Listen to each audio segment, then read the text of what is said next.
In 2025, the landscape of compact cameras seems both exciting and uncertain. With smartphone cameras improving every year, you might wonder if standalone cameras still have a place. And if they do, is it really worth spending big on a device that doesn't double as a phone? Panasonic's latest update to its lineup, the ZS99, aims to appeal to creators who want a budget-friendly yet capable option.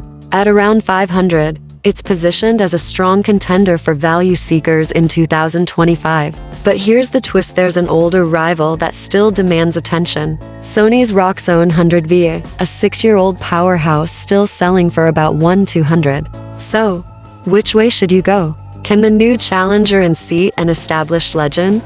Let's dive in. Starting with design and build, the Sony RX100 VII exudes premium craftsmanship. With a magnesium alloy body and precisely engineered buttons, it feels luxurious, like a sleek sports car that's built to impress. By contrast, the Panasonic ZS99 uses a plastic construction that, while sturdy enough, doesn't quite reach the same level of refinement. It's the difference between a luxury ride and a reliable family SUV. Both get the job done, but one turns more heads. One feature worth noting: Sony's RX100 VII retains its signature pop-up electronic viewfinder, a handy tool for photographers who prefer composing shots without relying solely on the rear screen. Unfortunately, Panasonic left this out of the ZS99, which could be a deal-breaker for some.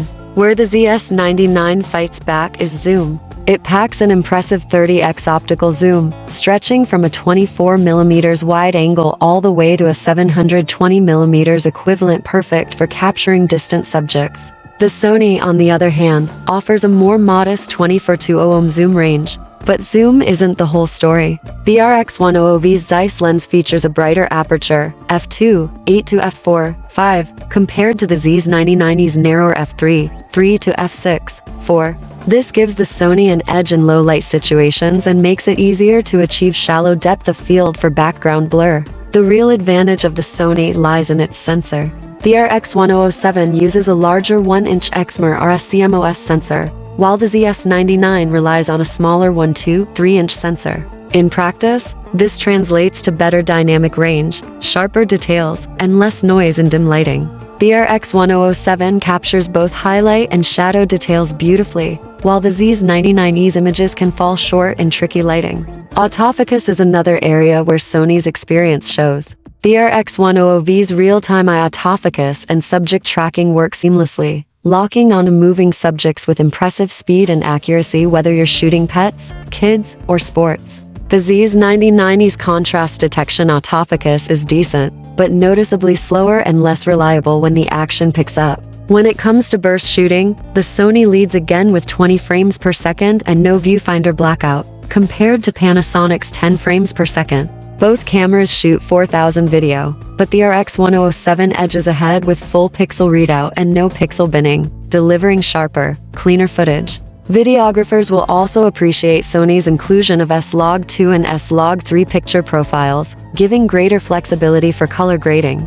Panasonic leaves out log profiles, limiting post-production options. However, the ZS99 does offer 120 FPS slow motion in full HD, something Sony doesn't match. For creators and vloggers, the RX100 VII adds another advantage with a built-in microphone jack, a crucial feature missing on the ZS99. On the flip side, Panasonic scores points with its modern USB-C port for charging and data transfer, while Sony sticks with the older micro USB connection. Battery life also tilts in Panasonic's favor, with the ZS99 capable of about 360 shots per charge, compared to Sony's 260. But if portability matters, the RX100 VI's more compact size and lighter weight make it a better companion for travel, while the ZS99's larger zoom lends its bulk.